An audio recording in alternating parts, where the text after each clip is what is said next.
Hey everyone, and have a nice evening. I have to apologize for the late start. So Chatty Sisa here, and really many apologies.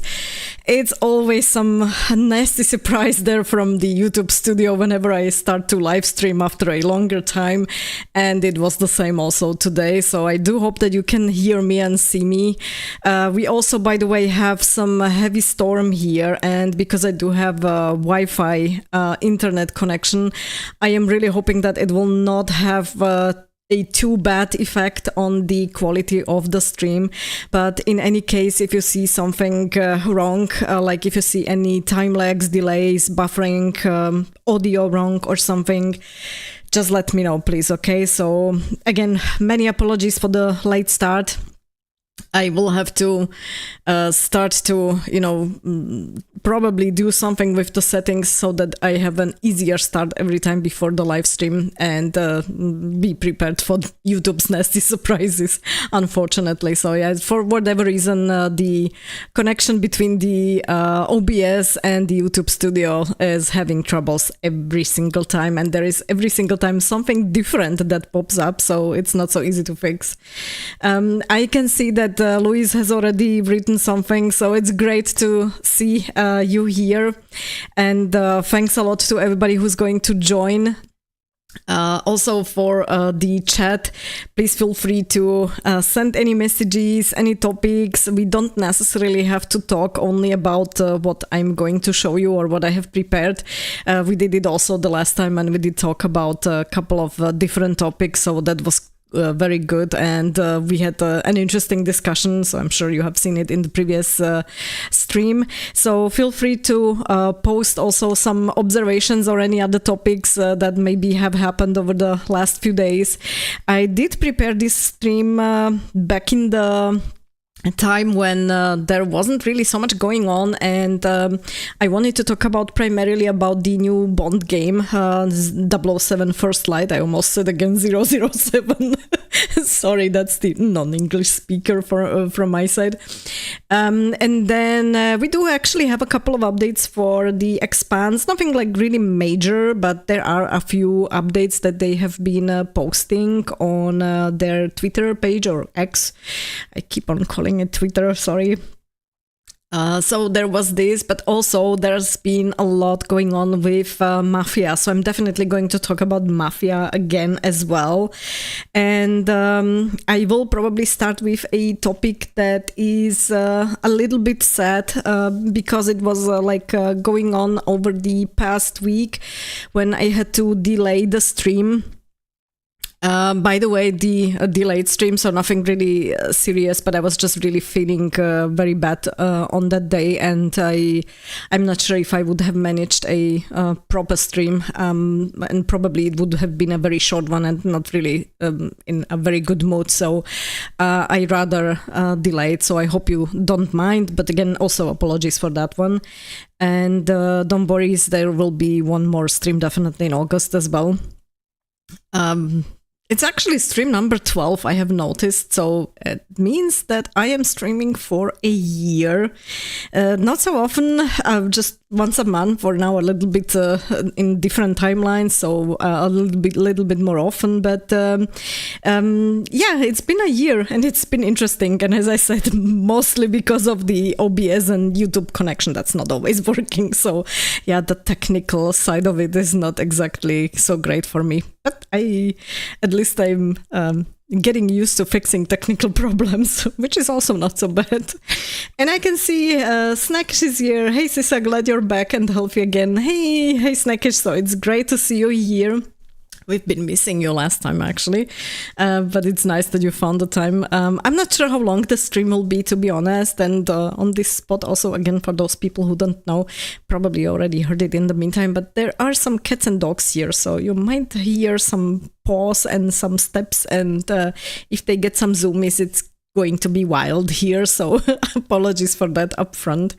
Yeah, what I said, there is a topic that I wanted to start with, which happened over the past week, and it was really like sad time. So we have seen a couple of people pass away, unfortunately. And let me just maybe change the desktop.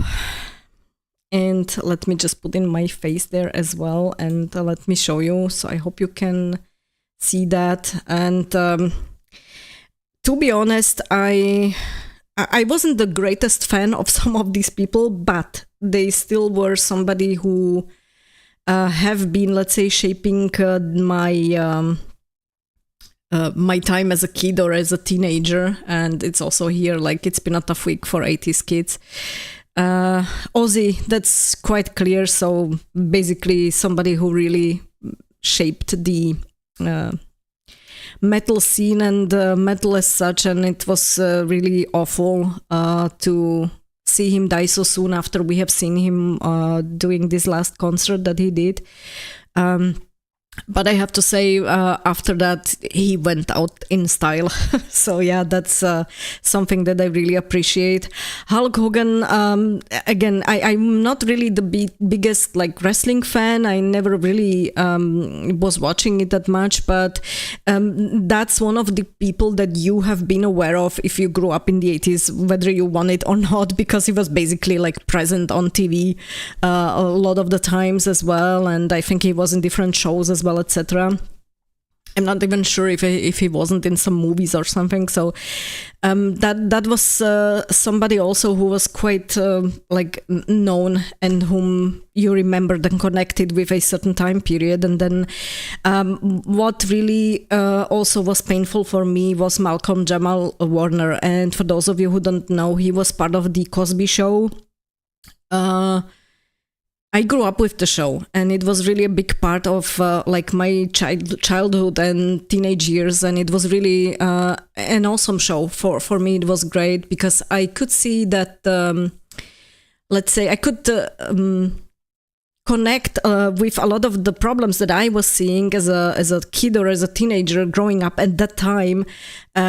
Also, in that show, how these kids there were handling it. So basically, let's say the Cosby's kids in the TV series, most of them were Gen X, just like I was, and they were approximately in the same age. You can see it as well. So it was really, really sad to see an actor who was so talented and who was so important for, let's say, the 80s kids die as well, and at such a young age. So unfortunately, that is something that was happening like in the span of just a couple of days. And it was really, really tough. So yeah, that wasn't a nice week, to be honest. Yeah, let me just maybe switch to the studio so I can see what you're writing. Yeah, Snackish is writing. I was born in the late 90s, and even I knew the guy. He has one of those faces. Maybe you couldn't say what he's famous for, but you knew he was famous. Yeah, exactly. That is absolutely true. Yeah. Let me just maybe change something. Now I cannot. Okay. Well, I will have to do it this way. So that is something that was very, very sad for me. It was a really sad week, and it was really hard to go through that week. Let me maybe switch again to the screen. So that was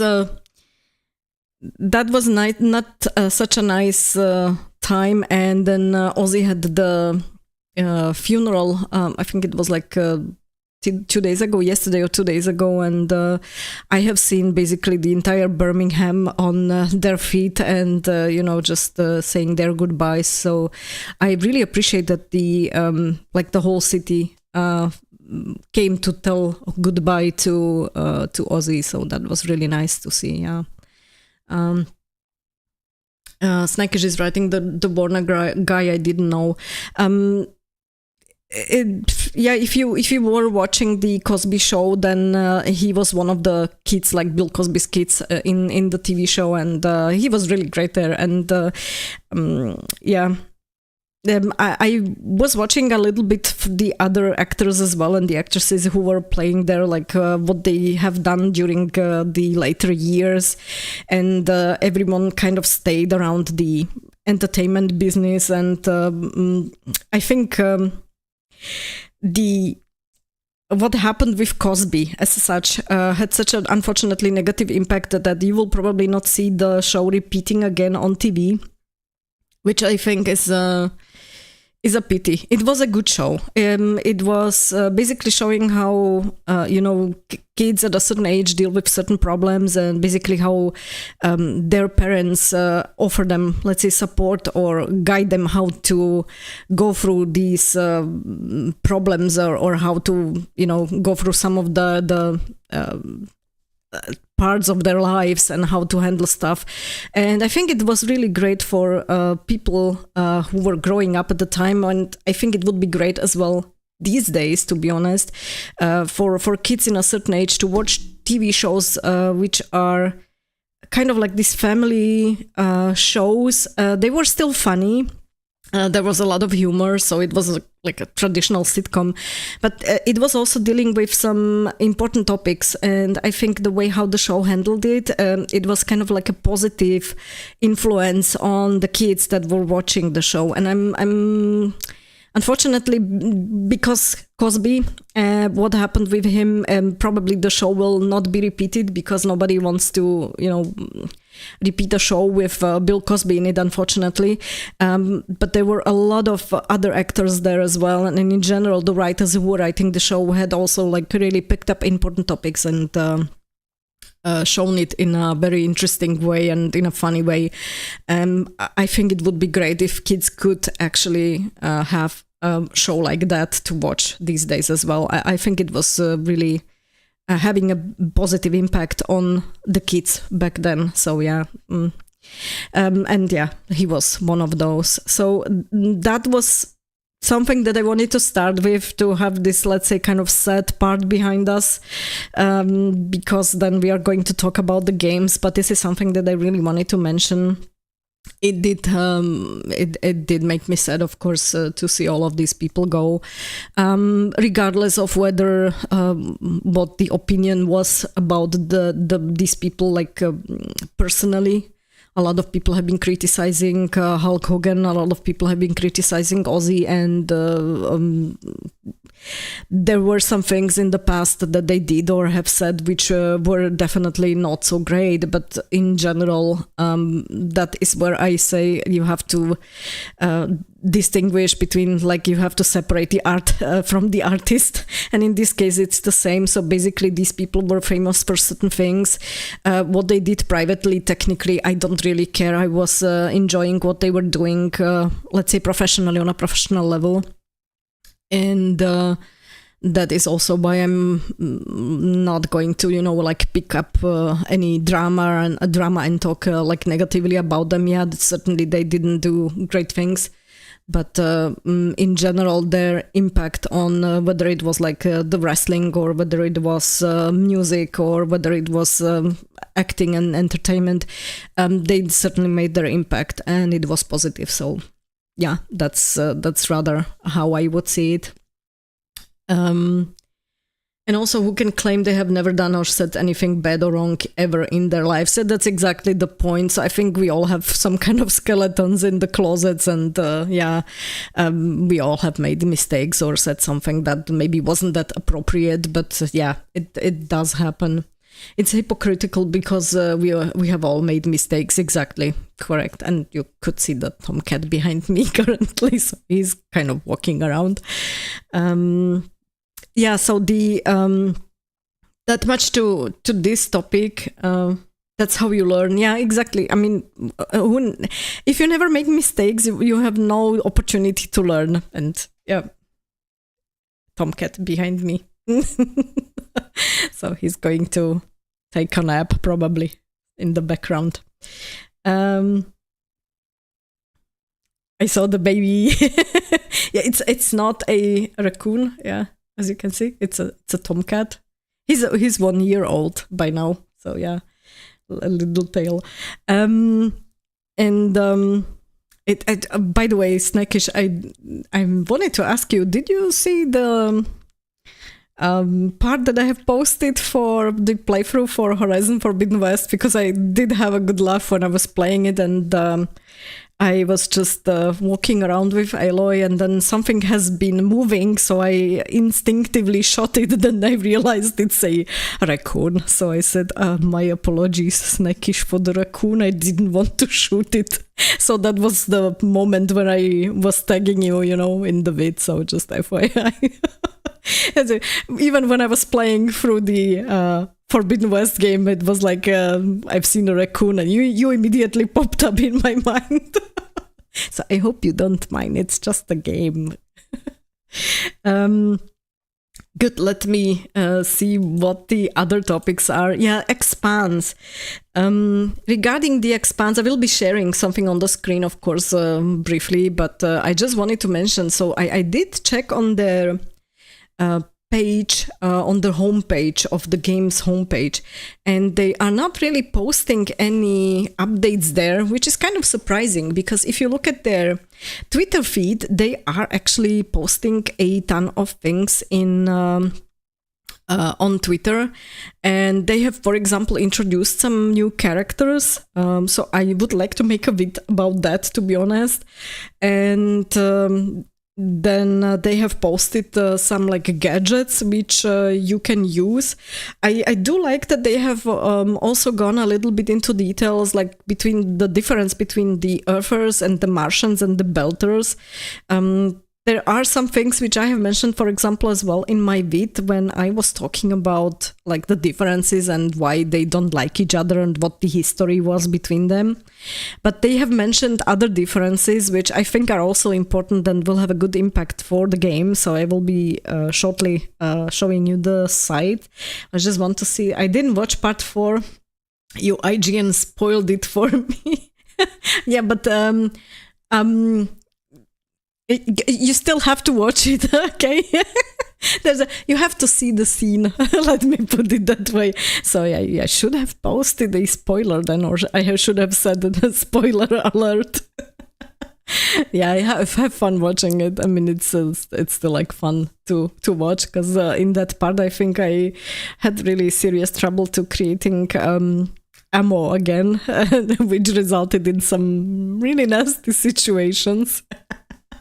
I did make some notes already then, like which button to press for what activity, because I have specific like timelines when I can play the game, and there's a lot of time that passes between the playthroughs, and then I completely forget in the meantime like which button was for what. I have to like basically every time when I start to play, I have to keep remembering it. So I did write some notes already. Hopefully it will be better in the next parts. I have already recorded some, I just need to like edit them and then post them. So yeah, FYI.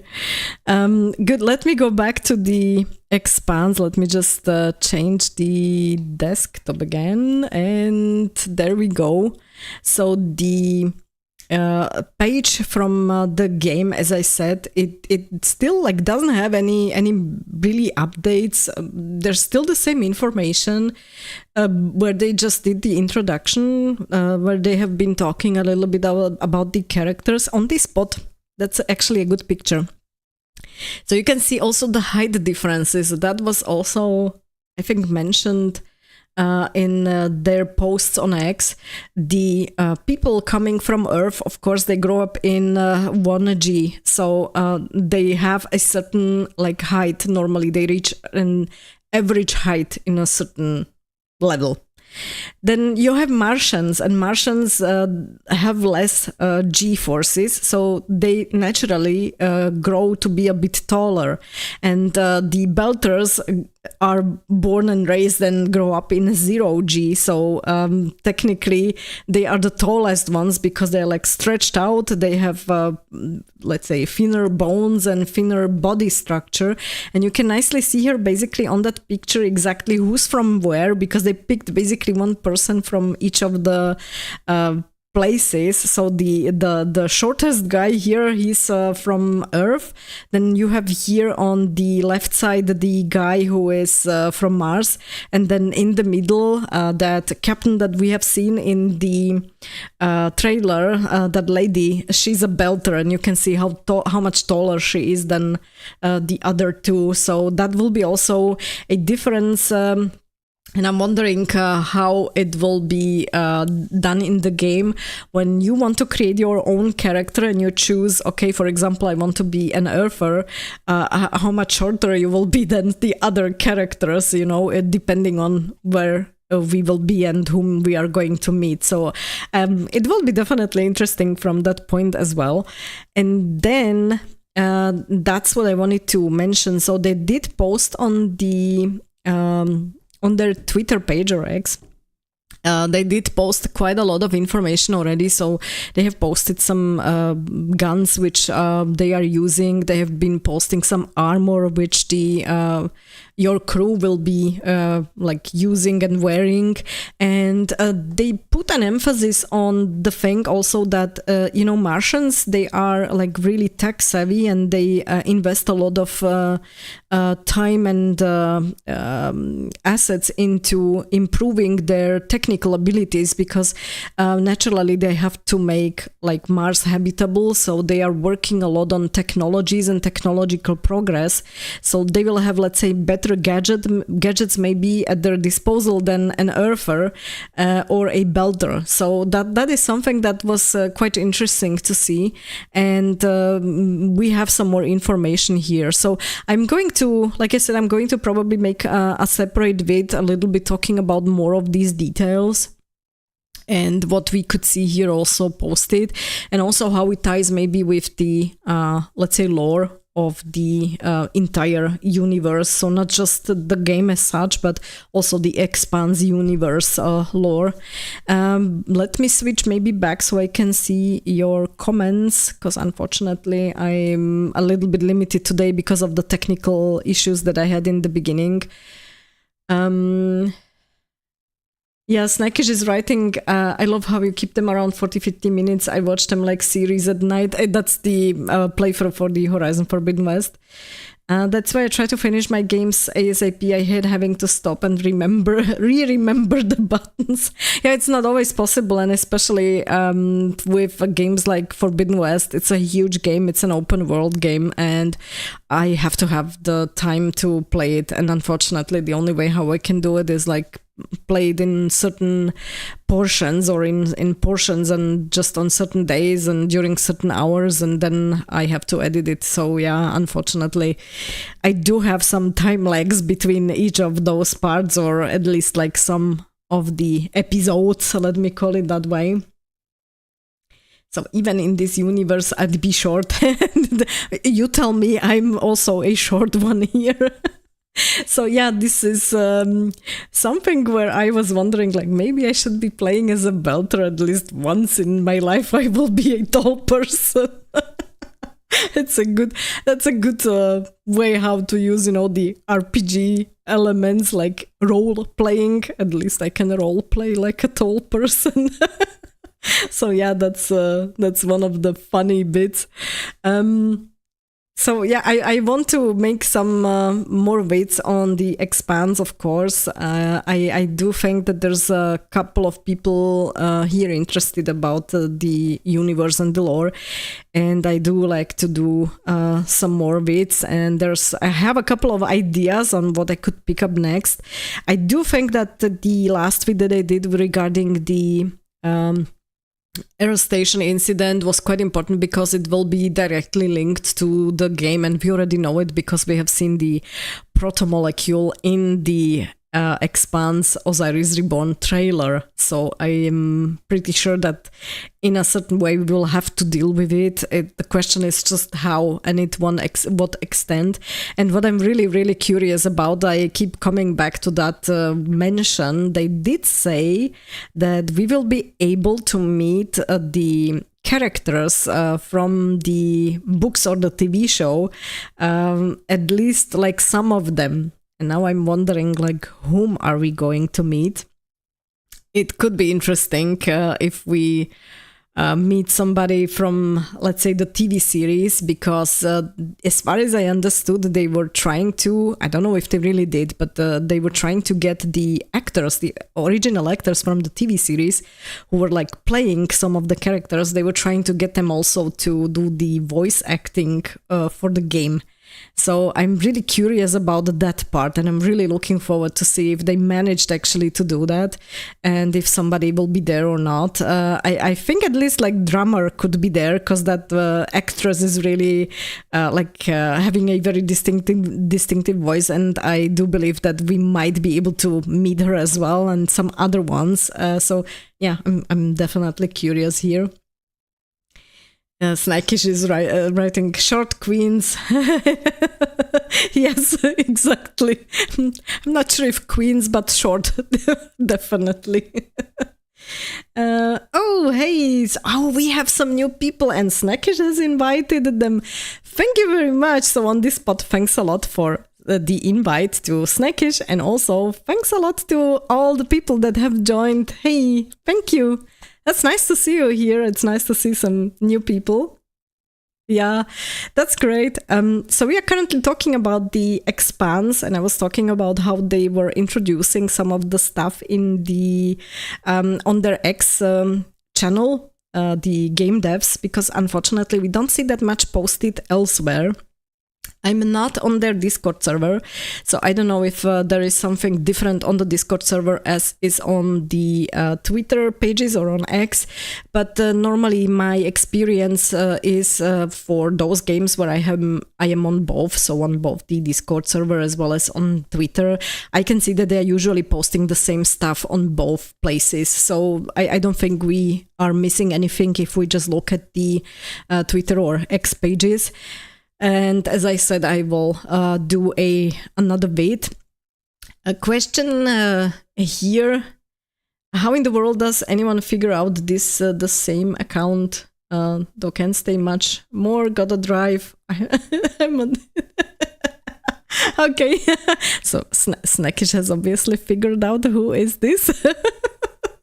Yeah, detective. Snackish is a good detective, I have to say, but also a very good friend. So I'm glad that Snackish is here, and also some other people. That's nice to see you here. Again, thank you.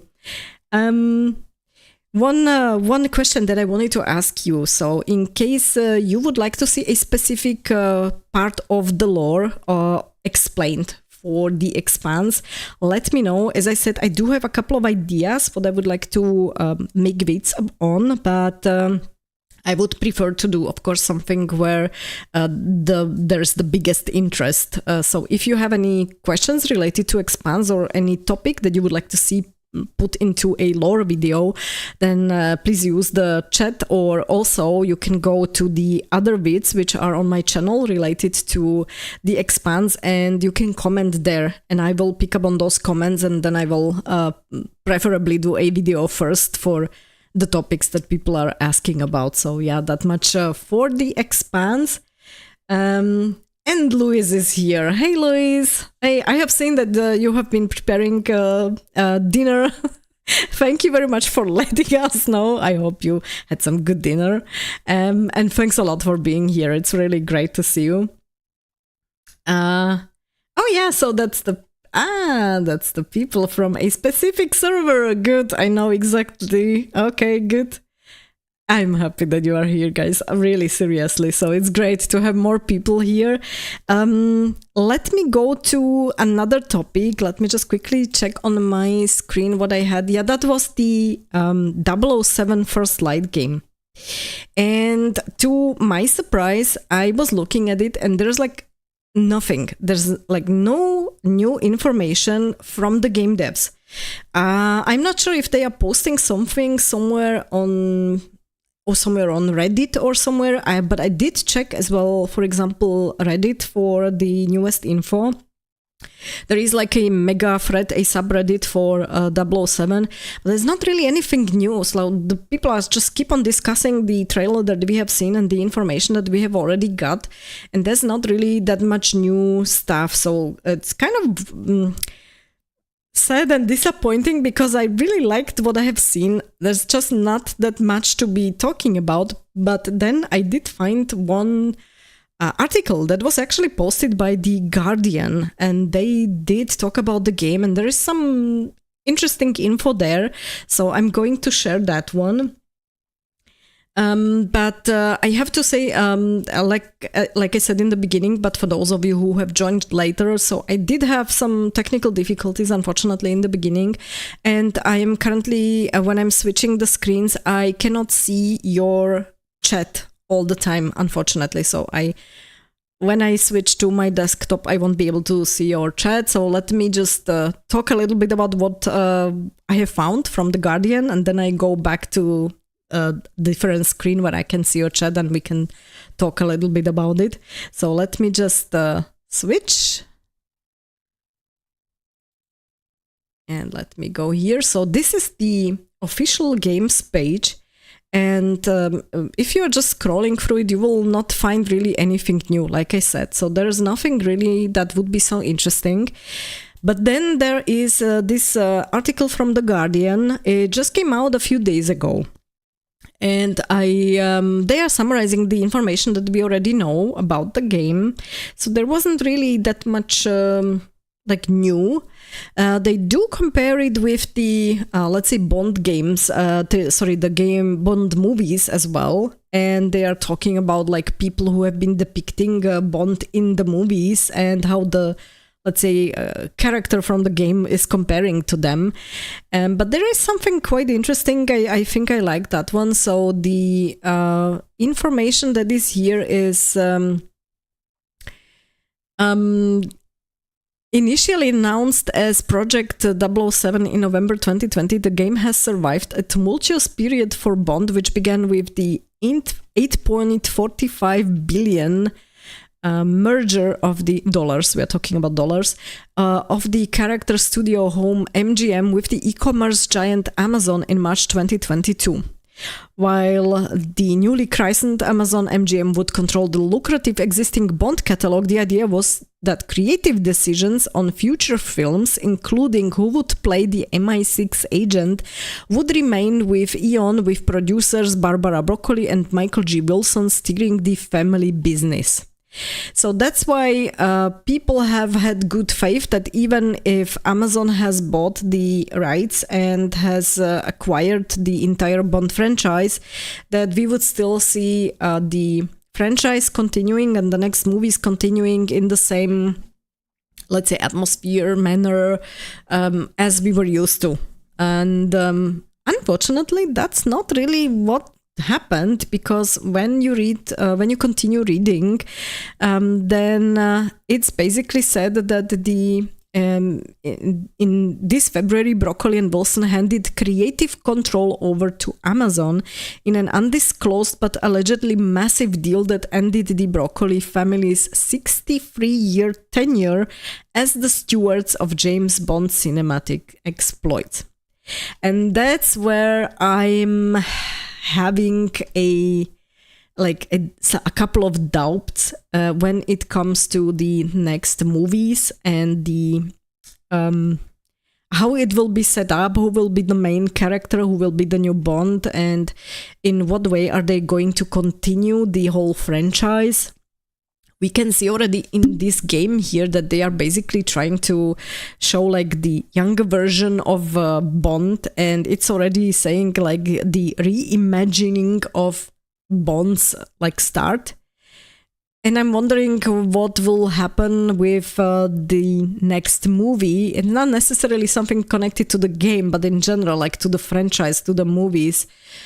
Now that the complete creative control is in the hands of Amazon, we have seen some Amazon movies or series in the past, and with Amazon it's kind of 50-50. Sometimes they make awesome stuff and sometimes they make awful stuff, and I can only hope that this time when they are going to create new Bond movies, it will be the 50% of the awesome stuff and not the 50% of the awful stuff.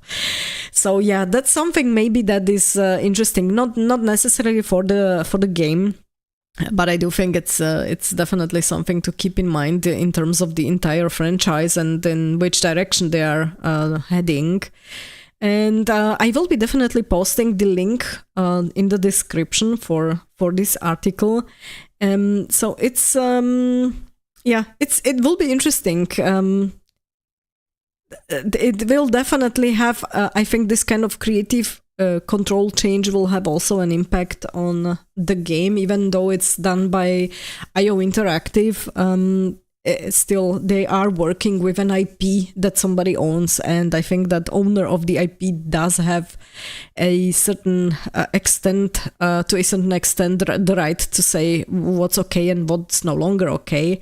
And in this case, it's already Amazon. So, yeah. Think of it what you will from my side. Like I said, it's kind of 50-50. So, yeah, I'm wondering in what way the franchise will evolve in terms of the movies. So for the game currently, I think it's going to be good. I did post a video about it where I did voice a couple of doubts, but in general, I do appreciate what I have seen, so I do think that the game will be great. But yeah, let's see when we are closer to the release date and when we get some more information. Let me switch back again so I can see your chat. And oh, I can see there's a huge discussion going on. Okay, Snackish is again bothering Louis about the Mass Effect games, I can see. Oh, good lord. Yeah, let me just read quickly through it. Oh yeah, talking about YouTube and governments, etc. I have seen what's happening in the UK. And I keep on remembering when somebody said, like, hey, 1984 by Orwell wasn't meant to be a guide, it was a warning. Obviously, the UK government has taken it as a guide, unfortunately. And I am afraid they were just the start. From what I have seen and what I have heard, the, let's say, ID, to provide the ID, will not be just mandatory in the UK. It's coming to the US and it's coming to the EU as well. So yeah, Big Brother is going to be watching us all quite closely. I understand why they tried to make it, although I don't think it's the right path, but okay. It is reminding me a lot of the, let's say, playbook I have seen before 1989 here. Under the guise of doing something good, you actually like put in place more controls and more censorship on the entire populace. And that's exactly what happened. Now, if it would be just about IDing, okay. But what I can see in the UK, I think the worst part that I have read so far was that they have created a special police task force that will be watching the posts which people make on social media, and anything that's like not in line with the government's ideas, basically everything that's a wrong thing will be prosecuted. And I do find this absolutely terrible, because that is absolutely the same as what we had here before 89, and I just cannot believe that in 2025 the UK is where the Eastern Bloc has been before 89. Communist dictatorship. Like, guys, come on, wake up over there. This is not normal. That's awful for me to watch, especially when I mean, I was a younger teenager or a teenager at the time, but I still remember quite a lot. And I grew up in it, and I remember a lot from it. And I would not ever want to repeat this. There's nothing I value more. And if you grew up in those circumstances, then there is nothing you value more than your personal freedom and the freedom of expression, which we currently have. So seeing this completely being snuffed out by the UK government, for me, it's terrible to see that this is going on in the UK. That's absolutely terrible. I mean, a lot of people will be saying, and that's the natural way how they are including some of these little steps.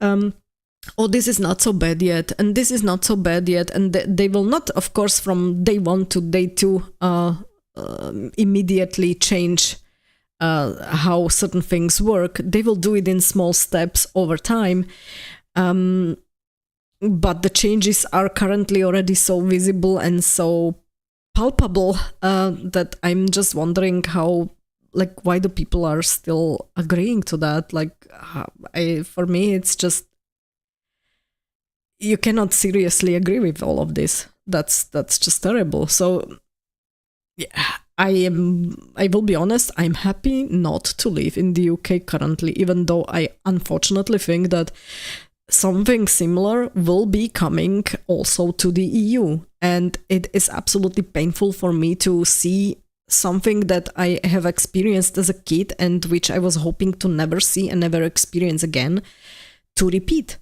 It just drives me mad. It just makes me want to, like, pack my stuff and go somewhere outside of the EU and very, very far away, somewhere where you don't have this kind of censorship. So this is awful. I will probably think twice about my retirement, to be honest. Like, what am I going to do, where I'm going to go? Because this is not something that I would like to have in my retirement. To live under such a, let's say, dictatorship and censorship. So, yeah. And I think a couple of other people are having the same opinion. So, let me go to your chat. Yes, I'm talking a lot. It's a no-go for Bond then. That's a discussion between Snackish and Louis, I think. Okay, Louis is saying certain websites have already been receiving notifications from UK government-affiliated agencies demanding that they restrict British nationals from accessing them. Yeah, that's exactly what I'm talking about. Like, this is absolutely crazy. And especially when you have, for example, an app or a site which is not a UK app or not a UK site. If you are not based in the UK and you primarily do not serve the, you do not fall under the UK law, what do I care how you restrict your citizens? That's not my problem. And that would be my reply as well. Like, seriously, no. That's not something where I would bend the knee, or to be honest. Yeah, well, today it's dressed as democracy, so it's okay. It's still dictatorship. Yeah, it's censorship, dictatorship. I don't even know how else to put it. Yeah, it will be interesting to see if they bend the knee or rightfully tell Starmer's bunch to get bent. And Snackish is saying it will be a slippery slope. It's already. It's not even a slope yet. We already, the UK is in free fall. That they're already, that's no longer a slippery slope. They're just going downhill now very fast to the very bottom. Yay for the Bahamas retirement. I'm afraid I don't have the retirement pension money for that.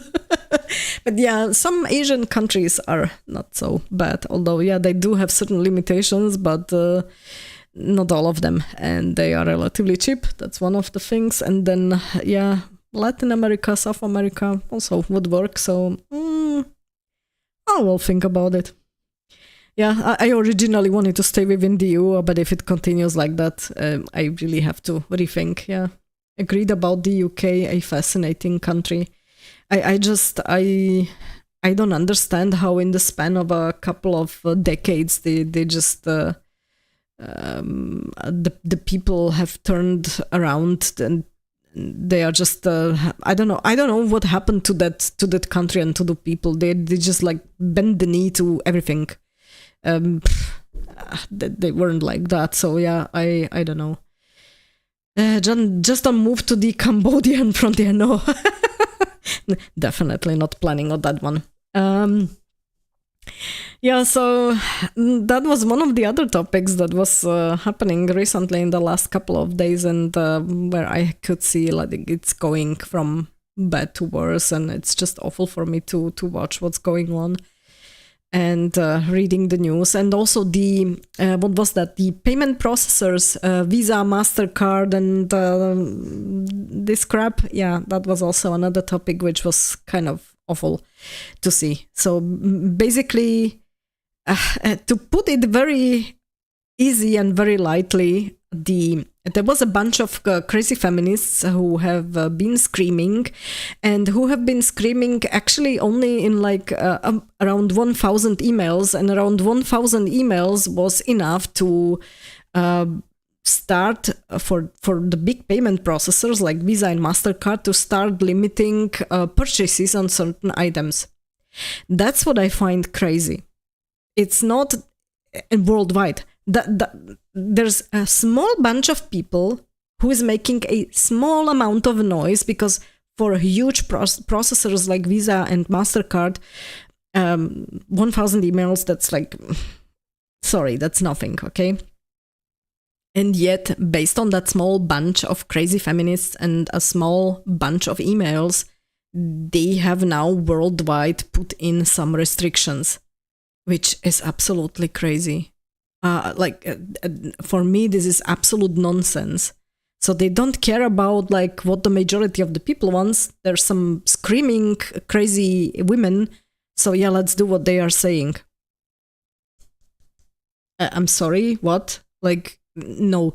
This is something where I'm going really into big disbelief. Like, how can this current world work this way?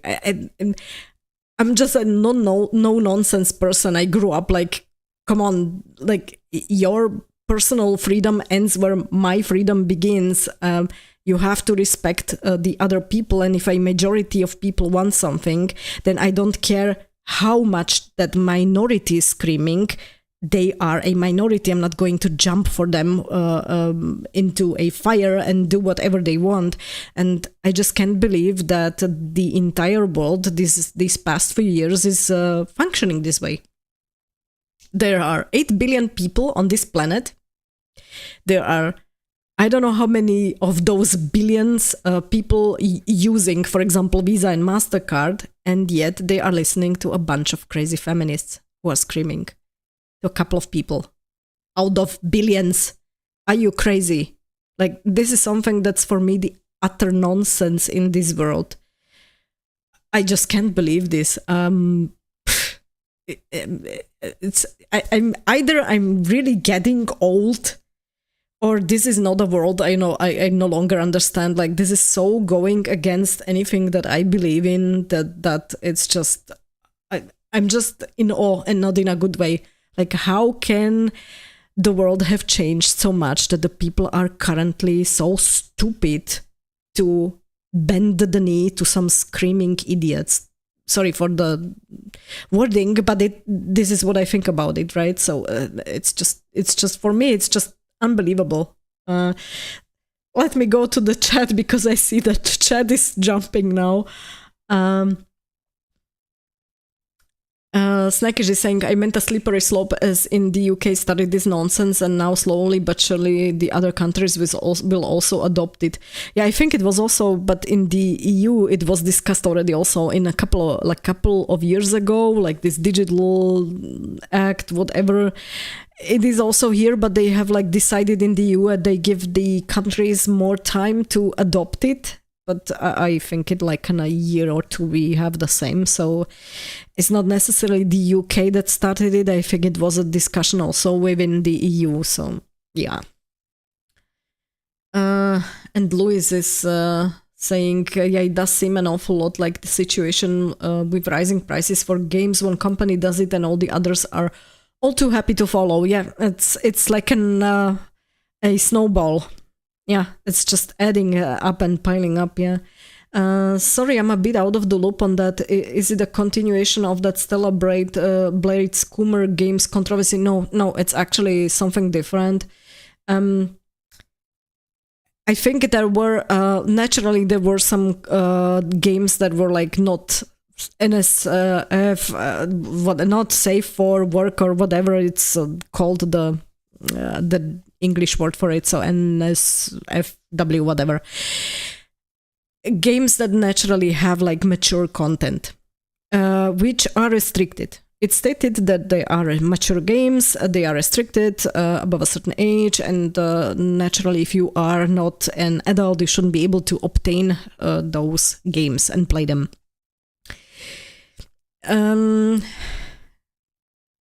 How to put it? It's the same as with porn. The same thing is going on with this kind of games. You should normally have access to this type of games or this type of entertainment, let me put it that way, only if you are an adult. Unfortunately, that's not what's happening, of course, we all know. So the kids had access to this too. Yes, I understand that you need to limit it. Yes, I understand that there are certain games that people are not maybe fond of seeing, but in general, again, I have to come back to live and let live. If you are not interested in these types of games and you don't necessarily have directly anything to do with them, what do you care if other people are obtaining and buying the games and playing them or not? Now, if you, let's say, fix the ability of kids buying those games and playing those games, then let's say you should get rid of that problem, right? So it would be, again, rather something that would fall under this, let's say, digital act, ID, whatever, but not necessarily limit the obtaining of those games through payment processors to whom you are writing and to whom you are telling, hey, people are able to pay for, I don't know, this kind of games through you as the payment processors, and this is not right, and you need to limit it. And even if Visa and Mastercard are officially replying that they are, let's say, objective or impartial, and they are not making any decisions on the content you are paying for, it's obviously not correct, because certain games have disappeared and you are no longer able to buy them through Visa or Mastercard. So they did limit certain things which you can buy or not based on the pressure of a couple of people, of a small group of people. At least that's how I understand the issue. Correct me if I'm wrong, but this is how I understand the issue of what's happening. It's been a lot throughout the last few days, and I think this one is a big problem, because a payment processing company should be really objective and impartial, and they shouldn't really care what you are buying for your money as long as it's legal. And I think that's the point here as well. Those games, or everything that they have now limited previously, were legal. That was not something illegal. It was not like something on the dark web or something on the black market. It was legal stuff that they have now limited. So it was not something that would be going against any laws. And yet you are now limited, and you cannot pay with Visa or Mastercard for certain things because they have limited it. So that's no longer impartial or objective for me. And again, I cannot believe that a small group of screaming crazy people is causing this. So it's, for me, it's hello. It's absolutely crazy. If it would be something illegal, I'm absolutely for it. Yes, limit it, because it's illegal for a reason. But these were legal products. So yeah, that's something that I find just absolutely crazy. Yeah, let me go back to the chat. Snackish is saying they got bribed. I mean lobbied, yes. Yeah, let's call it how it is. Oh, and Drak is here. Oh, hey Drak, that's so great to see you here. Hey, I am here now. Where are the crazy feminists? And those are the ones that were screaming. What were they called? Collective Shout or something? Yeah, I think that's like the group's name is Collective Shout. Yeah. I think that's the only thing that they can do is shout, but not really something productive. Yeah. Point them out to me. Yeah, have a look at them. I think there's quite a lot of vids and articles already by now about this Collective Shout group. Okay, let me see. Oh, Oh, and Weeps. Oh, hey, it's a lot of people here. Thanks all for coming. That's great. Snackish. See, you're based. Yeah, Visa, yeah, spits in the general direction. Visa and Mastercard, that's from drug, yes. I agree, I'm joining you, yeah. Not even us or European, yeah, Australian feminists. That's the problem, that's what I was mentioning. Like, a small group of people from a certain country, and they have a worldwide impact. That's something that's so crazy for me in this day and age. Like, they can shout at home, do whatever you want in Australia, but leave like all the other countries be. Like, we don't care about your craziness. I don't care about your crazy ideas. Okay, so that's something that's just absolutely nonsensical for me. And Louis is writing, what is it with Australia these days? They really look like they want to outdo their Commonwealth masters. Yeah. Exactly. I'm wondering who's worse, like currently, like the UK or Australia. I mean, in Australia, I'm not sure if you have heard that, because that's currently ongoing. Something I'm watching. That's the Tickle versus Giggle, or Giggle versus Tickle, the other way around. I'm not sure if you are aware of that. That's from, I think the lady is from Australia. That happened in Australia. There was an app which was created by a lady for basically lesbians. That was just so that they are able to have a dating app for themselves, so that they are able to find somebody on the dating app, and they don't have to join dating apps where there are men as well, for example, right? So naturally, for me, it makes absolute sense, because what's for them the important bit, they want to meet other women. So the lady created an app where which was basically limited to just for women to be able to join. Logically, if you are having a dating site for lesbians. And of course, what happened? A man in a dress who thought he's a woman wanted to join that app. He had to go like through a face scan to enter the app, and it was denied. So he was denied unnaturally because he looks like a man still. And he sued her that he wants to have access because he's a trans woman. I mean, he's a biological man. So for me, it makes no sense for him to be on that site. The other women are not interested in him, okay? So that was one of the things where already the nonsense started. And then they had this, they had gone to court in Australia. And the court in Australia, the judge said, yes, he has to have like access because he's a trans woman. So basically he's a woman. So yeah, like you can change your sex. It's one thing to say you can change your gender because it's a mental construct, gender, if you see it that way, if you want to distinguish gender and sex. And if you say, or if some people who have a mental problem say that there are, I don't know, 70 genders, then yeah, you have to distinguish sex and gender. And you can change your gender if you want to, in some countries even legally, even though I think it's cuckoo. But you cannot change your sex. Sex is biological.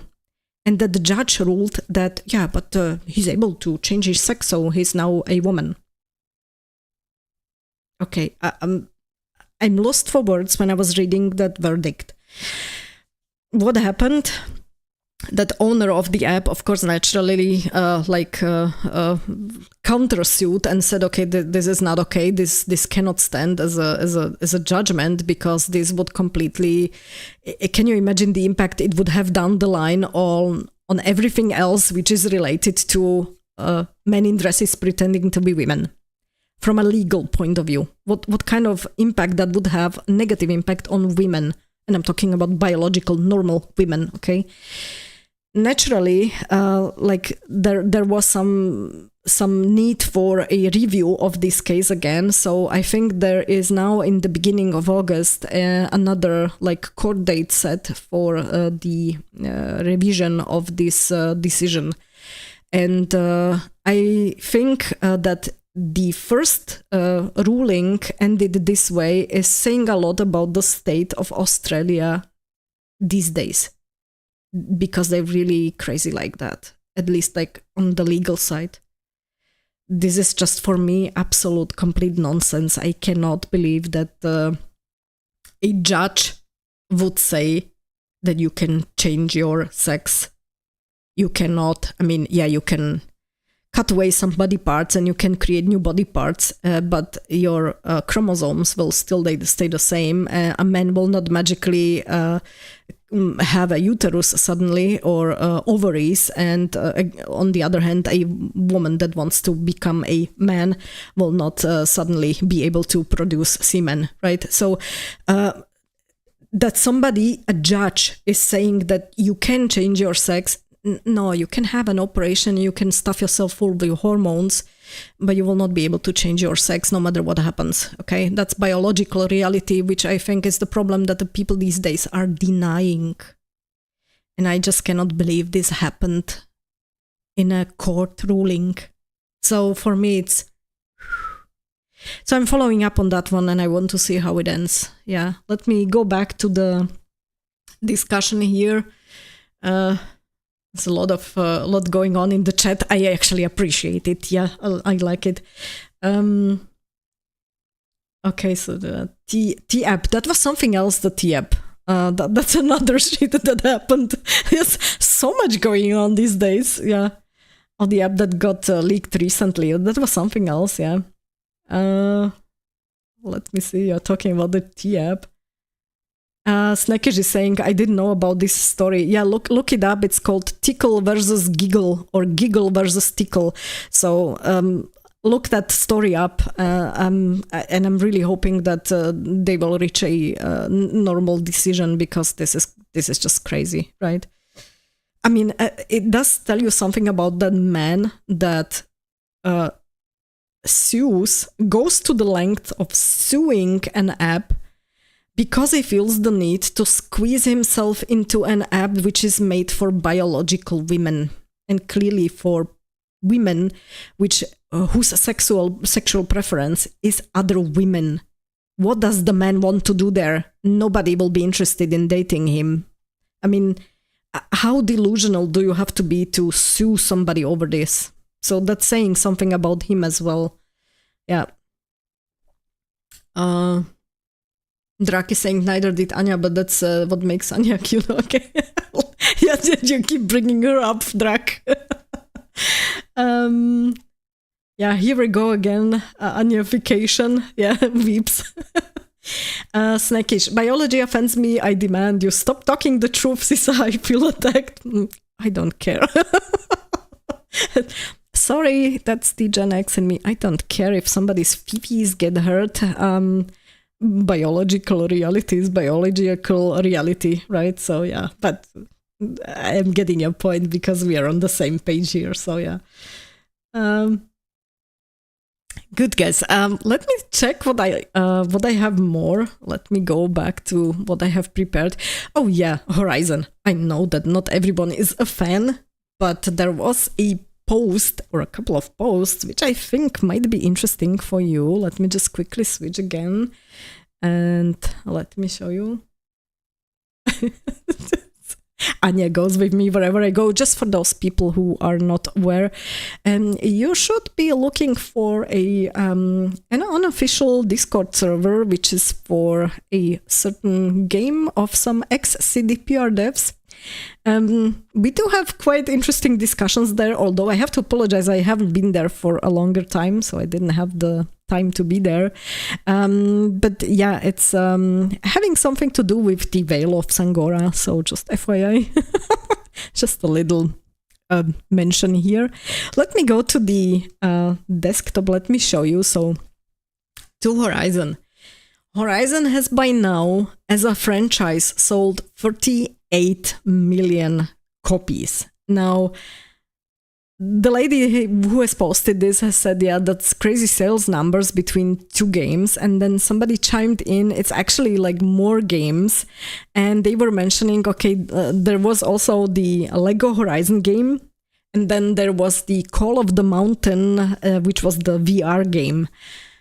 Let me just put it that way. When I have seen the sales numbers specifically for those two, those are so minuscule that, technically, when we are talking about like 48 million sales, we are basically really talking about two games. Those two didn't really have any impact, to be honest, or not really that significantly. So I do find it great that people are still interested in this. And there was also somewhere I mentioned, like, it's interesting to see that a franchise that's been so, let's say, ignored by the media, and that for whatever reason many gamers not even talk about, it's interesting that it has sold so many copies. And I do have to say I am a fan of the franchise as well. I mean, you can see it on my channel. I'm just playing it currently, the Forbidden West. There are things which I like, there are things which I don't like, but let's not go into the details here. But in general, what I do appreciate here on that game is the whole setting. So the idea behind it, and how much time and how much dedication went into creating the game with all these details. When you are roaming around the games world and you gather all these information, the little snippets, whether it's from the past or the current time, it puts together a really interesting picture of what happened and what's currently going on, and you see it through like various people. And I do like it that they have paid attention to even such minuscule details, like in Horizon Zero Dawn, for example, there was this point where you could find these vantage points, and the vantage points were introduced through a specific person from the past who has had personal experiences, or something happened in the life of that particular person, which the person was talking about. But through that, you've got good glimpses into the past, what the past was like for the people back then, back in the day. And I do like it that they not just paid attention to the entirety of the main story, but they took the time to really play around with these little side stories and quests and these extra little details. And that's what I appreciated really on the game as such. So it is really a game that was clearly created with a lot of love. You can see that the people who have made it have been thinking about how to make the game more enjoyable. At least the first one. The second has already a couple of changes, which I'm not so fond of, I will be honest, whether it's in terms of the gameplay or the map size, but that's just my personal problem. But in general, I really do like it, and I'm really looking forward to finishing this second one and for the third one. So yeah, and hand in hand with that, when we are talking about Horizon, I'm not sure if you remember, but I did make a vid. It was 7 months ago, almost 8, I think by now, which was talking about like this suspicious lookalike, and that was about the Light of Motiram, and that's a game from Tencent. As you know, they are Chinese, and Tencent has made a game which is technically a complete copycat. So if you look at the game, Sony has had a look as well, and it happened what many people were wondering about. Sony has now sued Tencent. So basically, one Western giant has now sued a Eastern giant about a game that sold 38 million units worldwide. So we are not talking about some peanuts. We are really talking about a heavy financial impact here. So there's like two colossus now fighting with each other, and I'm really wondering what this will be like what will happen and how they will settle. What is an interesting bit here is that actually, from what I understood, I'm not sure if it's mentioned here or in the other post that I have seen, Tencent has actually originally tried to acquire the rights to create this kind of spin-off game that they have created, and Sony didn't agree. and yet they made the game anyway, and they just called it differently, but it's a complete ripoff. Like, let me maybe show you here. So you can see here, for example, it's a nice comparison. So on the left side, you can see that's the Chinese Light of Motiram, and then on the right side, you can see that's from Horizon. It's a complete ripoff. It's whether it's the way how the main character is dressed or these mechanical robot things, whatever. And yeah, that's the newest information. I think that's like also 2 days ago or something like that. So I am wondering what will happen, because for now I think they are trying to stop the game from being released. And the lawsuit is currently like demanding only 150k in damages, and wants access to all of Light of Motiram's material so it can destroy them. So basically they're now asking only for a tiny amount of money, if we are considering like that's this huge Tencent and huge Sony. 150k is like nothing, but of course they only ask for it like if the game never comes out, this ripoff, and if it gets completely destroyed. In knowing the Chinese and knowing Tencent, I highly doubt that this is what's going to happen. So I am really curious now how this one is going to play out. Let me switch back so I can see your discussion. And I can see that you have here a good discussion going on. That's good. Let me see.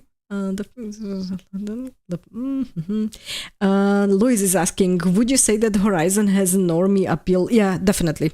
Absolutely. Yeah. It has... if you look at the... what makes an RPG, for example? You have... certain decisions to make during the game, and it will highly affect on how the game ends, on the end result that you're getting. You have, for example, the, I don't know, skill trees in a certain manner set up, and you have to like sometimes think tactically which skills you want to invest into, because you simply will not have enough points throughout the whole game to have them all, right?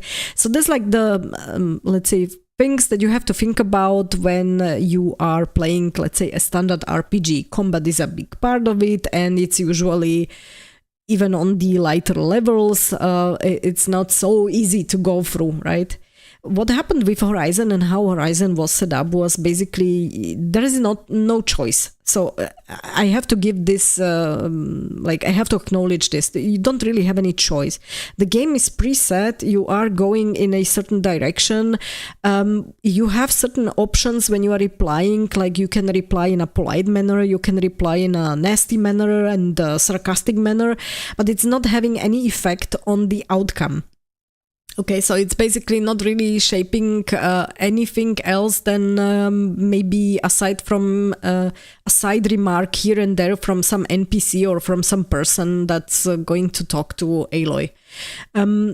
So it's not something where the people would have to pay attention to how I have to decide, and the people are just interested in the story. The combat, if you set it to a story, so the lowest level is the story level, the difficulty level, you have basically zero combat. So even somebody who's not fond of combat can just go through the game without really any big hassle. And again, just experience really the story. It's like a kind of like an interactive movie, more or less. And I think that's why it has a bigger appeal. If we are talking about the skills, for example, as well, like the tree was not very complicated, and you have gathered enough points throughout the game that you were able to like have everything in the skill tree. So you were not really limited in any way. Again, it makes it easier for people who are not really hardcore gamers to play the game. and to go through it relatively easy. So it's more like I said, like an interactive movie. It's fun to play for the people. If they want to increase the difficulty and they have this option, they can play around with it a little bit more. And then you might have some people who are, let's say, normies, but then start to be gamers because they've experienced a nice game that they liked, and now they will be looking into more games and maybe spend more time on other games. I think it's a good like entry game for non-gamers as well as like normies. So I do think, yes, it does have a big appeal because it's kind of light on the on certain aspects of the games or RPGs or however I want to call it, right? So yeah, it does have a normie appeal, and I think that's also the reason why it sold so many copies, right? Plus, let's not forget, it really does have a good story. So it's really interesting in terms of how this happened, what happened, and it's spread throughout the entirety of the story. So you always find something interesting and you want to know more, So a lot of people really want to finish the story. And I think that's why it was so successful, yeah. Snackish is saying, I played the first game, but I just couldn't connect with the sequel at all. Yeah, I've just started to play it, and I haven't seen that much from it yet.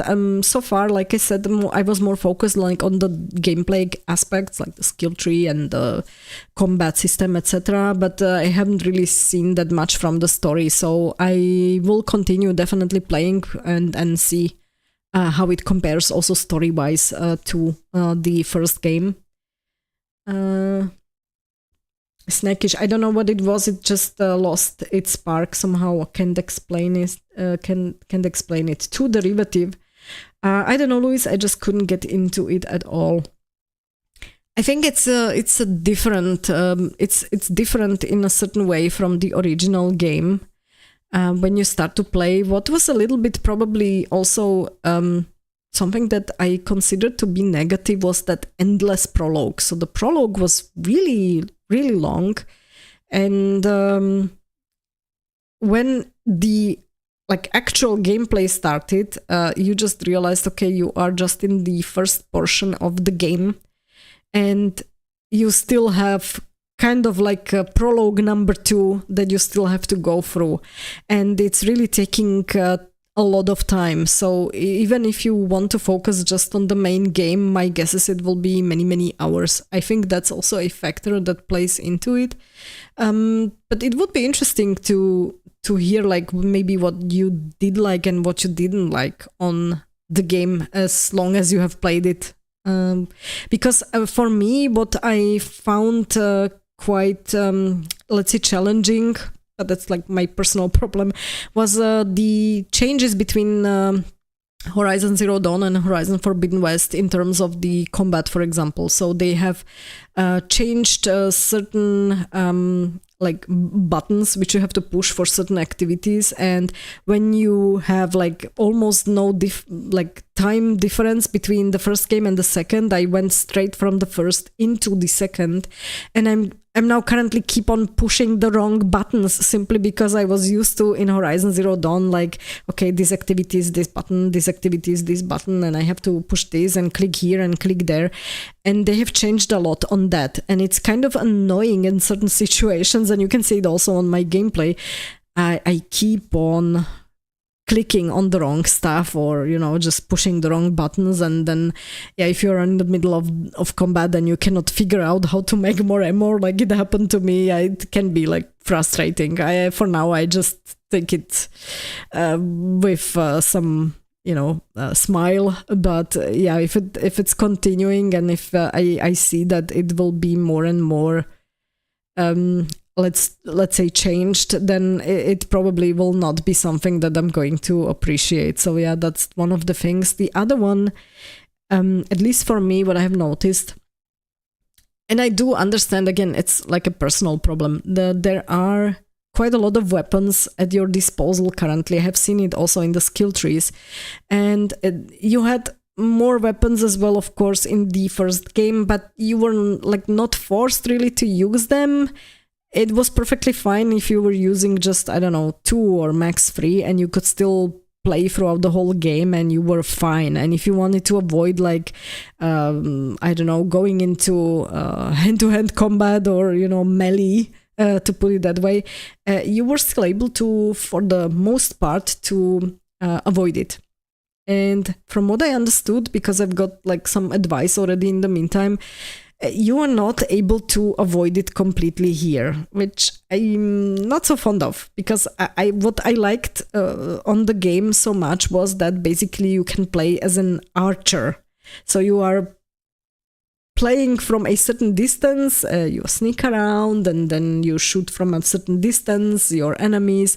And for me, it was, for example, fun, like how good am I at a long distance and how much can I manage to, I don't know, clean out the bandit camp from what kind of different, distance, and how many machines I can kill, and etc., etc. But all like with just the arrows and with playing as an archer.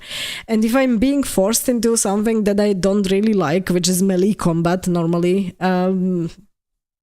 I don't know, it's just not going to be that much fun for me.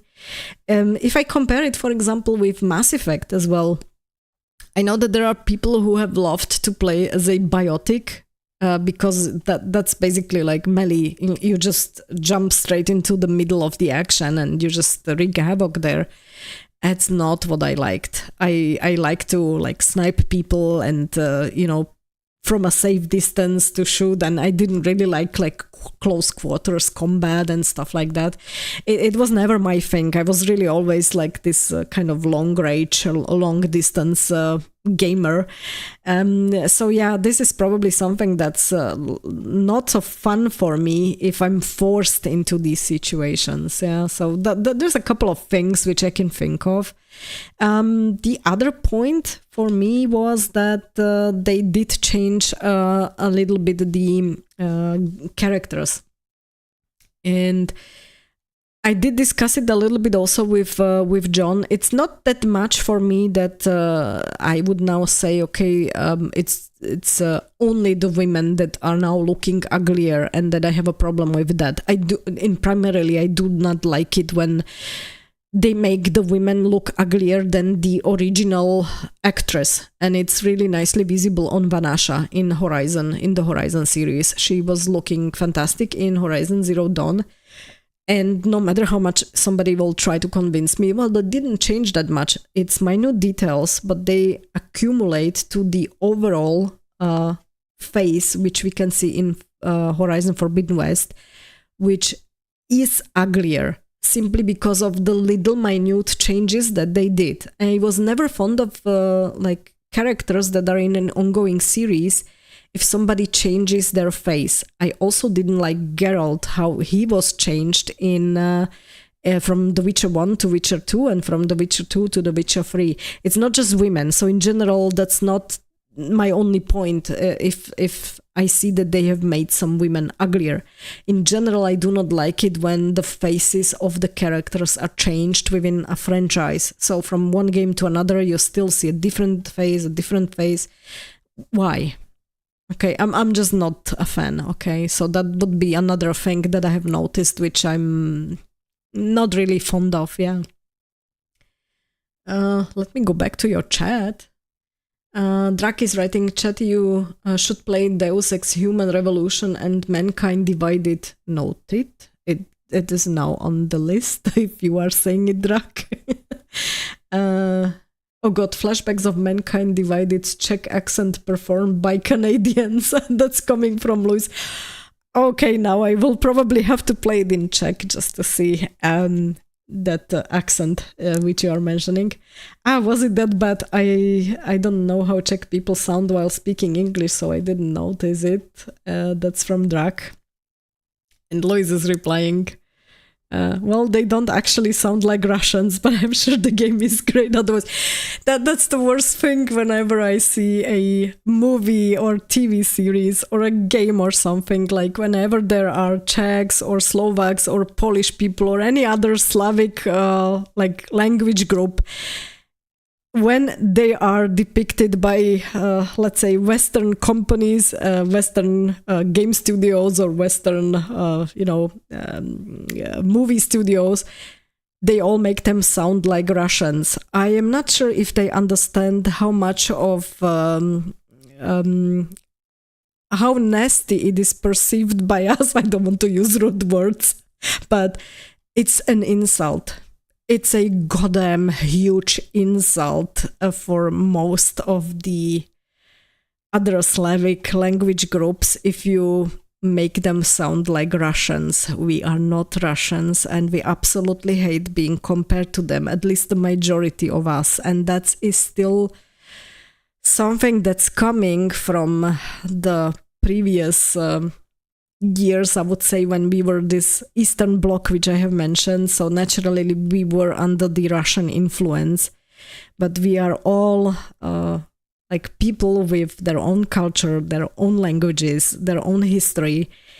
And being thrown into the same pool as Russians all the time is making people really angry, I can tell you. And the older the people are who see this, the more pissed they are going to be, because they remember very vividly how it was back then. So yeah, it's just a short explanation, trying not to use any nasty words, to be honest. Okay, so let me go back to the chat again.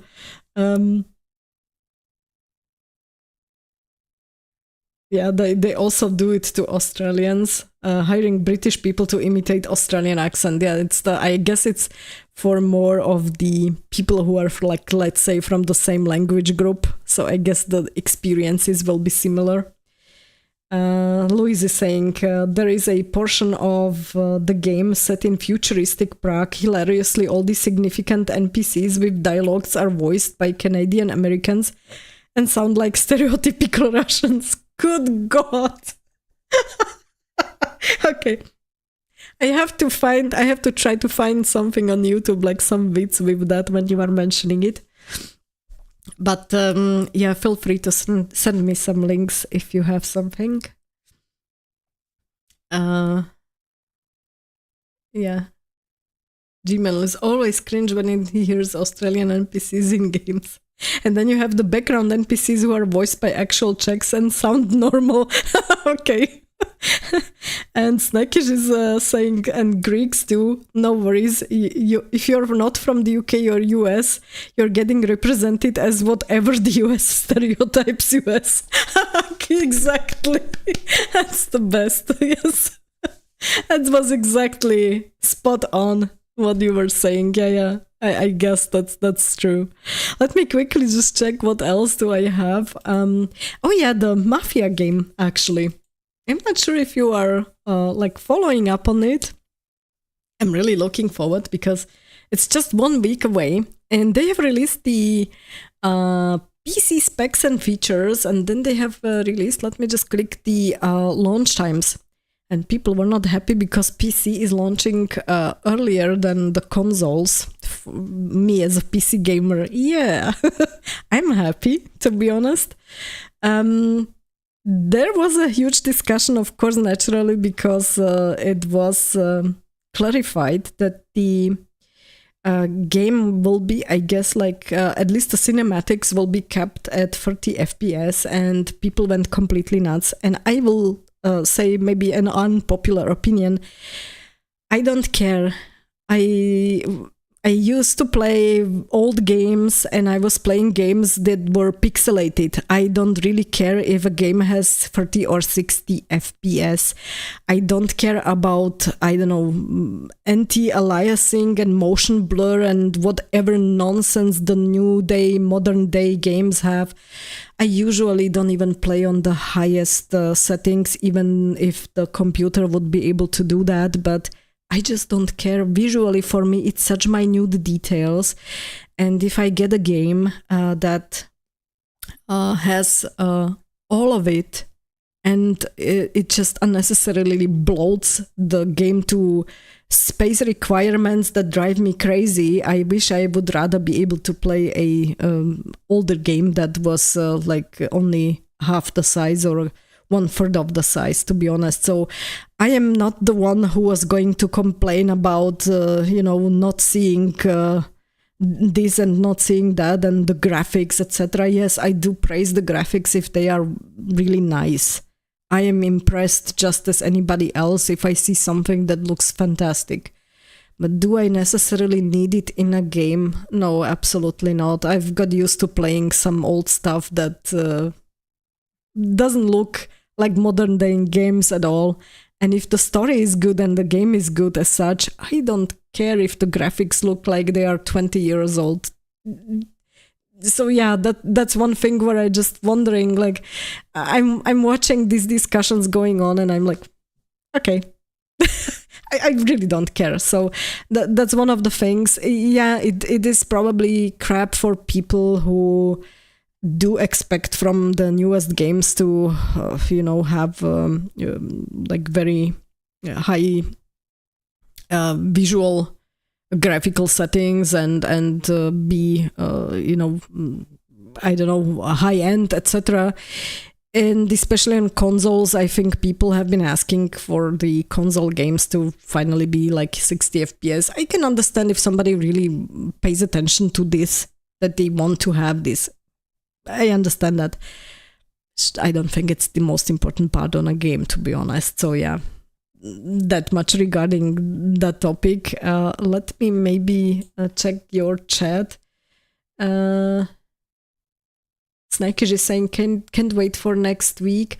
The Mafia, that's from Lois, the Mafia game has shifted into maximum ad overdrive. I'm bombarded by the same free ads on every YouTube video. Exhausting, I tell you.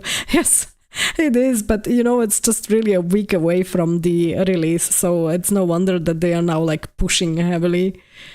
Snackish, I'm playing on my PS5, so as a console peasant, I'm used to preferential treatment. This was 2K nonsense. Drak is saying DLSS 4 to make the game hit 60 FPS. FrameGen to give your game extra frames at the cost of 70 milliseconds input lag. Yeah. When you get as old as I get, you don't care about 70 milliseconds lags or 30 or 60 FPS. Seriously. So your controls are precisely imprecise. Yeah, good stuff. And Snakish is saying, I don't care about graphics either. If the story is good, I'm playing it. Yeah, that's why I'm, for example, also playing still some older games. The graphics will not be comparable to today's games anyway, but it's the story that's so interesting. It's there's other things that made the game so interesting and so play worthy, right? So I'm still looking forward to the game. And what I have seen, and let me maybe show you now on the screen, let me just switch. They have the global launch times which they have released, and you can see the PC version will be released actually here in Europe already on the 7th of August at 6 p.m. So what I'm planning to do is I'm planning to immediately download it the moment it's available and then play it. But because of my connection and because of the trouble I can see already with Horizon Forbidden West, I will mention it in a minute, I will not do a live stream. I was actually wondering at first if I'm not going to try to live stream it. It would be the first game that I would actually live stream. But I'm just afraid that the combo of my PC and the Wi-Fi and the connection that I have, it would just result in a huge buffering, and it would be basically unwatchable for people live. That would be my guess. Why? Because honestly, it's a Unreal Engine 5 game, and I am at the very lowest end of the minimal requirements, to be honest. So let me just switch. So they have shown the requirements, and I'm really here.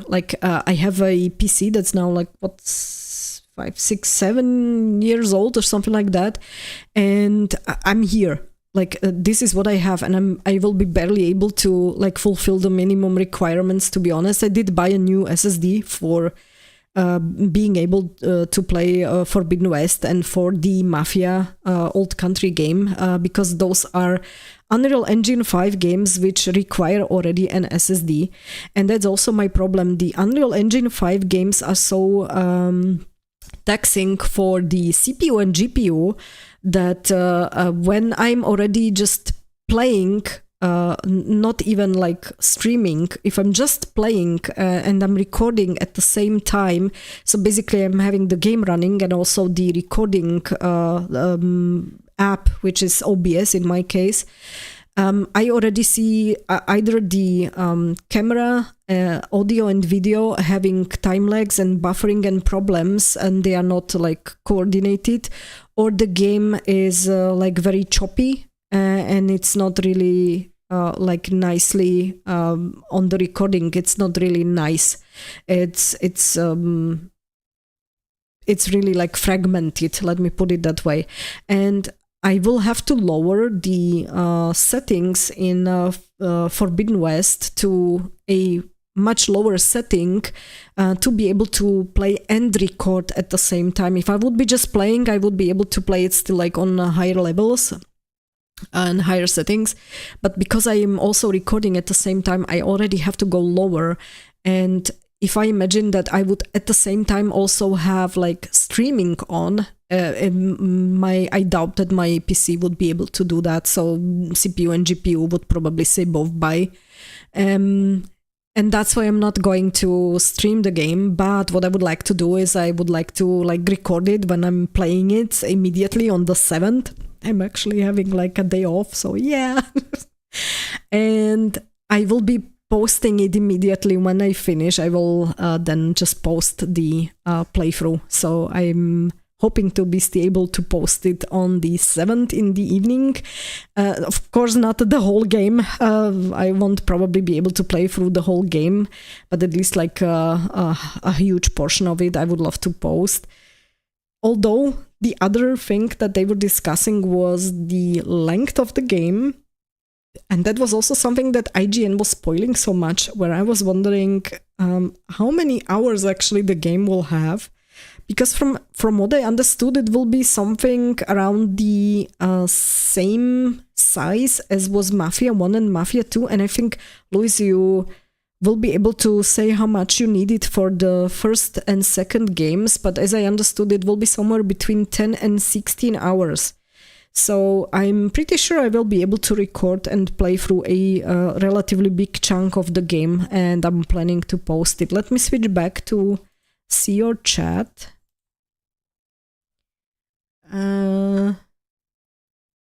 Drak is writing, which is why I recommend you play Deus Ex Human Revolution. It is a prophetic game for the world we live in today. Even the prequel Deus Ex was so ahead of its time. Okay, I have to look into that one. I will be honest, I never really played anything similar, and I wasn't really paying that much attention when the game was out. So I'll probably have a look at it later. You will be shocked at how much of 2025 the Deus Ex games predict. Ouch. I guess not in a good way.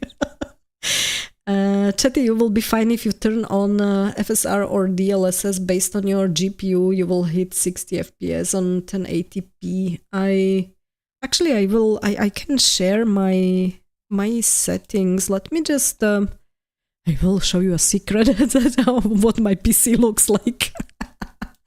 I have it noted, and let me maybe post it in chat. So I have I should be able to jump into the chat. So I have this. That's my GPU and CPU, and then I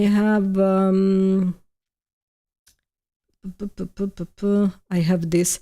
So it is a little bit older. Like I said, it's an Acer Predator, but I'm still happy with it, and it still manages to. Yeah, you have it now in the chat. Oh yes, you will be fine on 1080p. Okay, good. That's good to know. Because I'm wondering about the newest games that are coming out. To be honest, like when I look at the games, most of them will be now on Unreal Engine 5.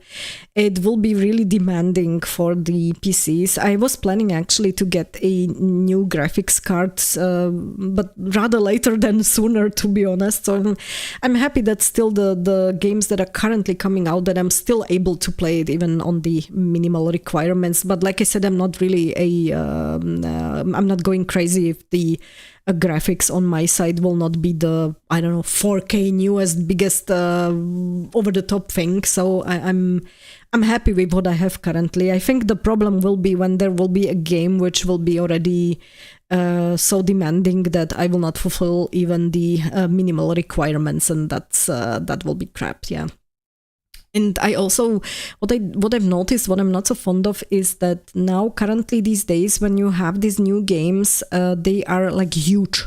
They demand, I don't know how much space, I don't know, 200 gigabytes of space. And for just having the game like running, you need an additional, I don't know, 50 gigabytes. And it's just getting to ridiculous space sizes and space requirements. So yeah, it's... for the moment, my PC still can make it, but yeah, I'm aware that I will have to sooner or later buy new CPU and GPU. So yeah, not so for looking forward to that one, especially not when I've seen the prices currently. It was like, what the hell? It could be actually worth than to buy a new PC, to be honest, which I will then again keep just for few years if I'm not able to buy a CPU and GPU, which I will be squeezing into the tower, because it's a MIDI tower, so it's not like a full big tower. So yeah, I cannot even buy a GPU that will take up half the space because I won't have the space for that. Yeah. And Snakish is writing, no studio bothers with optimization anymore.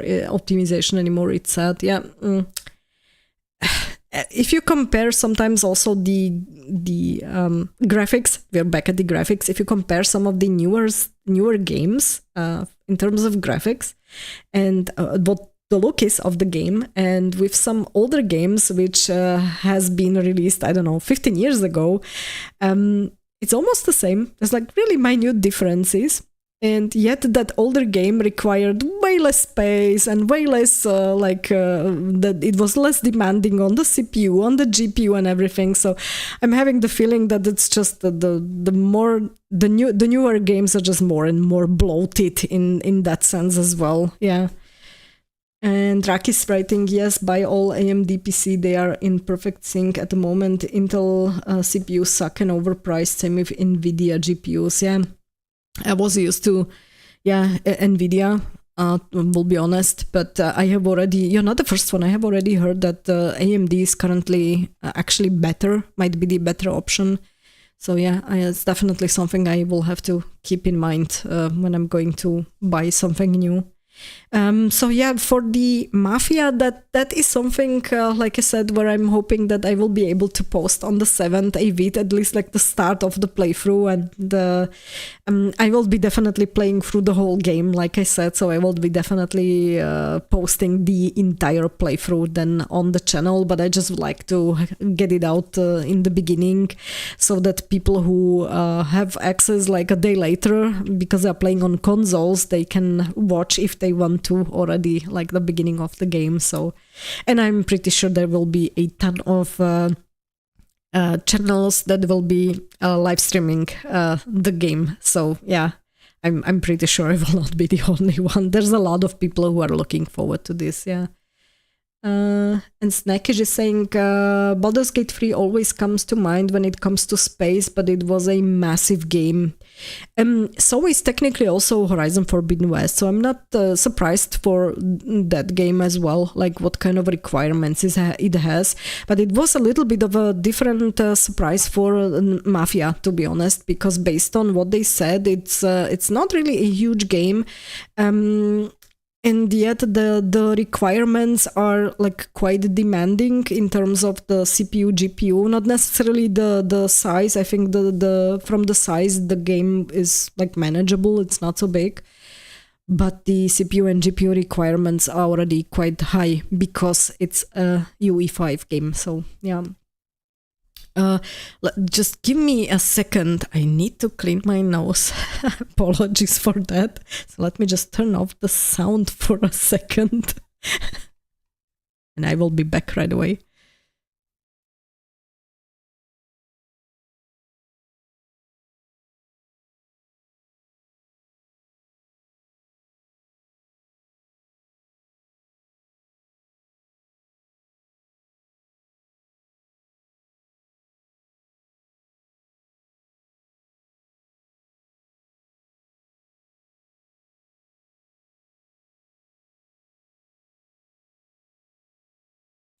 Okay, thank you for the patience. I wouldn't want you to hear that, to be honest.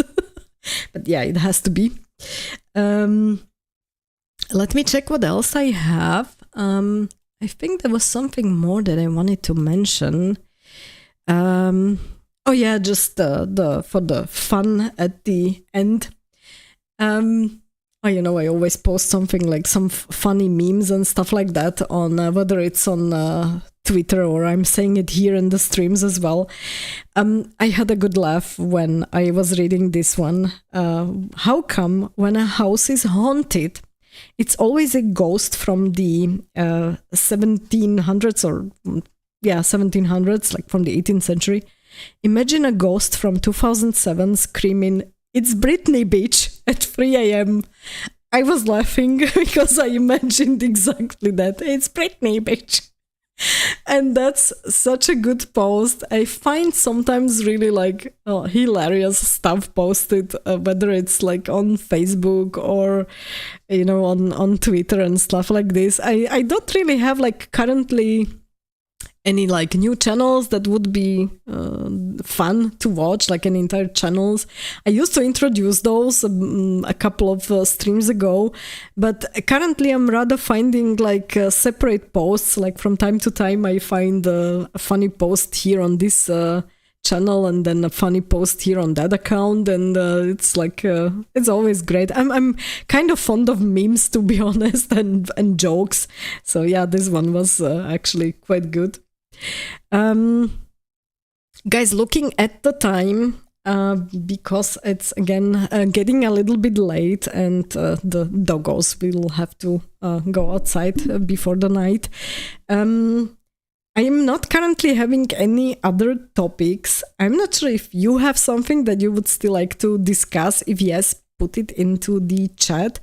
I'm not seeing currently the chat moving, so I'm not sure if it has like a time lag or if it's because there is like not a good connection currently or something, or if there's really not much to talk about. So yeah, definitely today quite a lot of good topics, and I'm really happy that you have been here and we could discuss all of this stuff. I'm looking forward to next week. And John has just popped in late again. Yeah, it's bad. We are almost at the end, John. But it's so nice to see you here. It's great that you have popped in and that you are here. We have been discussing quite a lot of things, and also some like UK censorship stuff, and then some other craziness that's going on these days in the world. So if you feel like it, you can watch then the replay of the stream. It will be posted on the channel.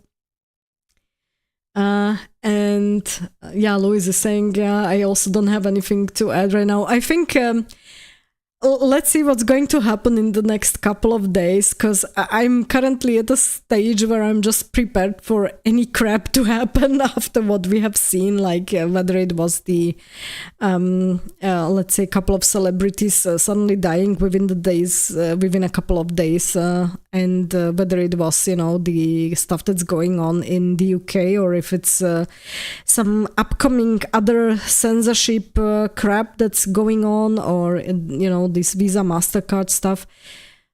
I am currently at a stage where I'm just like, okay, every time in the morning when I wake up, I'm looking forward to the day to see what else is going to happen, and maybe how much I have to adjust my future plans based on that. So yeah, we'll see what's going to happen, but I'm pretty sure we'll have a lot to discuss also on the next stream. Which, by the way, I will be repeating. I said it in the beginning, but I will say it again. I will be definitely streaming again in August. So there will be another one stream in August. And when I'm looking at the calendar, it would be, I think, around the 22nd. Yeah, that's a Friday. So I think 22nd of August sounds like a good idea.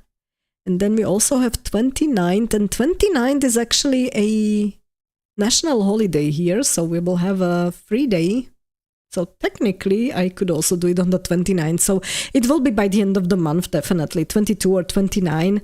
And hopefully there will be nothing happening in the meantime. And there will be no technical problems again with connecting, because that's the every single stream problem.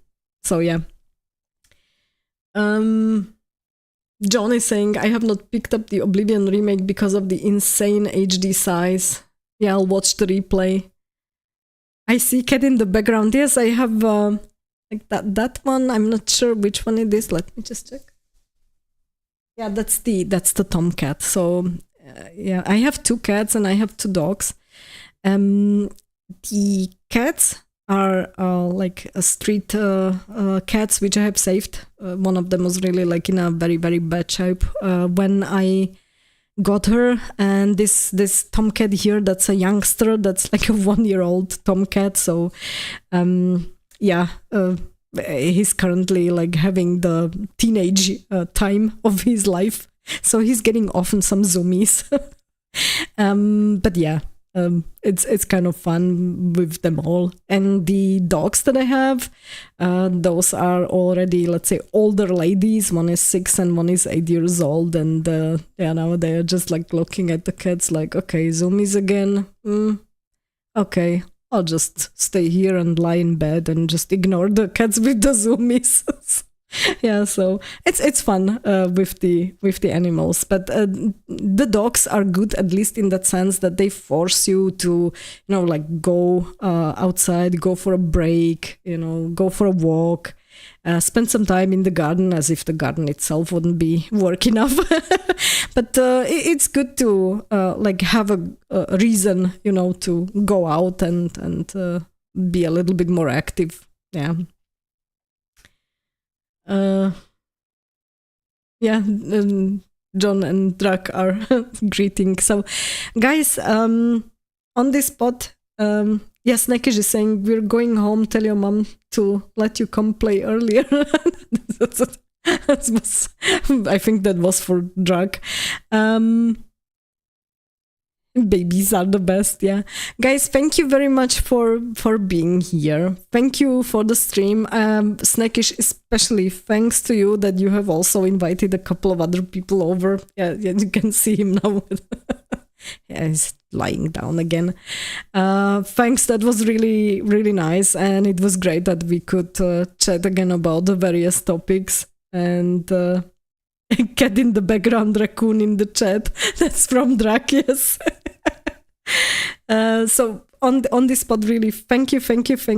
I'm very grateful that you have been here. It was really a lot of fun, and I'm looking forward to seeing you maybe on the next stream, and let's chat again about the current topics and what's going on. And if you have also something, like I said already previously, don't hesitate to use the chat for discussing other topics as well, and we can pick up on that, and we can have a discussion also about other stuff. So thank you very much for being here. Thank you all. It was really great to have you here, and I wish you a very, very nice weekend. So stay tuned. Bye.